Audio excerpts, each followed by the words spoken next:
প্রিয় দর্শক মণ্ডলী, যে যেখান থেকে দেখছেন সকলকে রমজানের শুভেচ্ছা এবং আসসালামু আলাইকুম।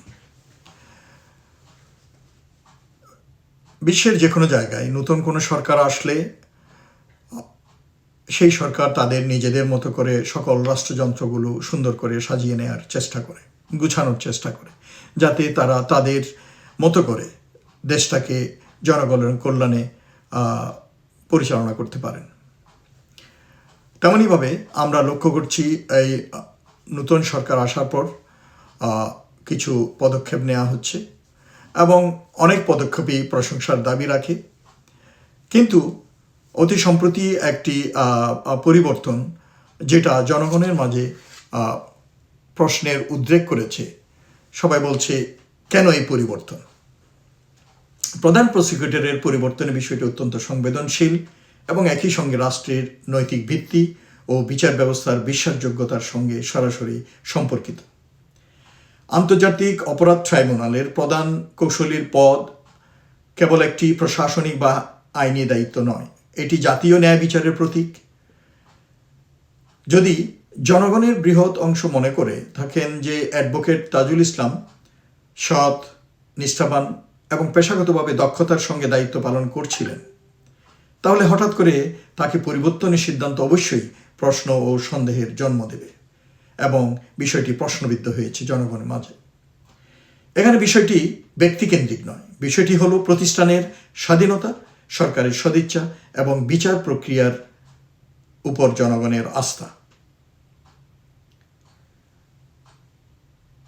ন্যায় বিচারের ক্ষেত্রে বাস্তবতার পাশাপাশি ধারণাও গুরুত্বপূর্ণ। সরকার আইনগত ক্ষমতা বলে কাউকে অপসারণ বা পরিবর্তন করতেই পারে, কিন্তু কেন, কি কারণে, কোন প্রেক্ষাপটে, এগুলো স্পষ্ট ব্যাখ্যা না থাকলে জনমনে প্রশ্ন উঠবেই। স্বচ্ছতা না থাকলে গুঞ্জন জন্ম নেয়, আর গুঞ্জন যখন বাড়ে তখন তা ধীরে ধীরে অবিশ্বাসের রূপ নেয়। মানুষ তখন ভাবতে শুরু করে, কেন এই প্রভাবশালী মহল কি কোনো সৃষ্টি করছে? কোনো রাজনৈতিক সমঝোতা কি হয়েছে কারো মাঝে? বিচার প্রক্রিয়ার গতিপথ কি ইচ্ছাকৃতভাবে পরিবর্তন করা হচ্ছে? এই প্রশ্নগুলো যতই অস্বস্তিকর হোক, যতই অপ্রিয় হোক, গণতান্ত্রিক রাষ্ট্রে এগুলো অস্বাভাবিক নয়, বরং এগুলো জনমতের প্রতিফলন। আমাদের অতীত থেকে শিক্ষা নেওয়া জরুরি। বাংলাদেশে বহু সময় দেখা গেছে প্রতিষ্ঠানগুলো রাজনৈতিক প্রভাবের বাইরে থাকতে পারেনি, বিতর্কিত হয়েছে, সমালোচিত হয়েছে তাদের সিদ্ধান্তের জন্য। তদন্ত, বিচার, প্রশাসন সব ক্ষেত্রেই কখনো কখনো দলীয় প্রভাব, ক্ষমতার কেন্দ্রীকরণ নিয়ে প্রশ্ন উঠেছে। এর ফল কি হয়েছে? প্রতিষ্ঠানগুলোর প্রতি মানুষের আস্থা ক্ষুণ্ণ হয়েছে, বিশ্বাস কমেছে। যদি নতুন সরকার সত্যিই পরিবর্তনের প্রতিশ্রুতি নিয়ে এসে থাকে, তবে তাদের প্রথম কাজ হওয়া উচিত স্বচ্ছতা ও নিরপেক্ষতার মাধ্যমে আস্থা পুনর্গঠন করা। অন্যথায় মানুষ মনে করতে পারে শুধু ব্যক্তি বদলেছে, পদ্ধতি বদলায়নি। আন্তর্জাতিক অপরাধ ট্রাইব্যুনালের মতো স্পর্শকাতর প্রতিষ্ঠানে সামান্যতম সন্দেহও বড় ধরনের প্রভাব ফেলতে পারে। এইসব মামলার সঙ্গে জাতির ইতিহাস, মুক্তিযুদ্ধের ইতিহাস, জুলাই বিপ্লবের ইতিহাস, মানবতার প্রশ্ন জড়িত। এখানে কোনো প্রকার আপোষ বা আংশিকতা জাতীয় স্বার্থের পরিপন্থী হবে। যদি কোনো গোপন স্বার্থ রক্ষার জন্য বা কোনো পক্ষকে সুবিধা দেওয়ার জন্য বিচার প্রক্রিয়ায় প্রভাব বিস্তার করা হয়, তাহলে তা কেবল একটি মামলার ক্ষতি করবে না, বরং রাষ্ট্রের নৈতিক অবস্থান দুর্বল করবে। সরকারের উচিত স্পষ্ট বার্তা দেওয়া যে আইনের শাসনেই চূড়ান্ত কথা, কোনো ব্যক্তি, গোষ্ঠী বা রাজনৈতিক শক্তি আইনের ঊর্ধ্বে নয়। প্রসিকিউশন স্বাধীনভাবে কাজ করবে, এই বার্তা সরকারকে দিতে হবে।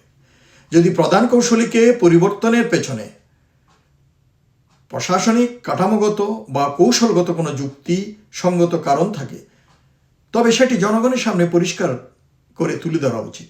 এতে সরকারের মর্যাদা কমবে না, বরঞ্চ বাড়বে।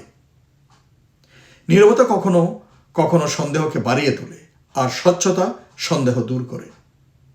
আমাদের মনে রাখতে হবে, বিচার ব্যবস্থাকে নিয়ন্ত্রণ করার চেষ্টা কখনো দীর্ঘমেয়াদে সফল হয় না। আমরা স্বৈরাচারী আমলে তা দেখেছি। স্বল্প মেয়াদে হয়তো কিছু স্বার্থ রক্ষা করা যায়, কিন্তু দীর্ঘমেয়াদে তা রাষ্ট্রের ভিত দুর্বল করে। ইতিহাস সাক্ষ্য দেয় রাজনৈতিক প্রভাবিত বিচার একসময় প্রতিক্রিয়া সৃষ্টি করে এবং সেই প্রতিক্রিয়ার অভিঘাত আরও গভীর হয় এবং বিস্ফোরিত হয়। আজ যদি কোনো সরকার ন্যায় বিচারের ধারাকে প্রভাবিত করে, কাল অন্য সরকার একই পথ অনুসরণ করবে। ফলে প্রতিষ্ঠানগুলো বারবার রাজনৈতিক চক্রে বন্দী হয়ে পড়বে। এই দুষ্ট চক্র থেকে বের হতে হলে এখনই নীতিগত অবস্থান নিতে হবে।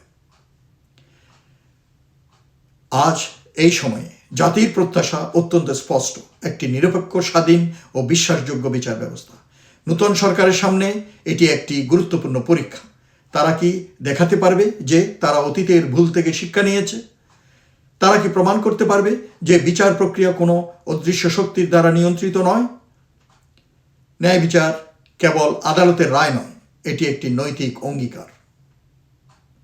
সরকার যদি সত্যিই জনগণের আস্থা অর্জন করতে চায়, তবে তাদের উচিত স্বচ্ছতা, জবাবদিহিতা ও নিরপেক্ষতার মাধ্যমে সেই আস্থা রক্ষা করা। অন্যথায় সন্দেহের মেঘ ঘনীভূত হবে এবং সেটি কোনো গণতান্ত্রিক রাষ্ট্রের জন্য শুভ লক্ষণ নয়। সকলে ভালো থাকুন। ধন্যবাদ।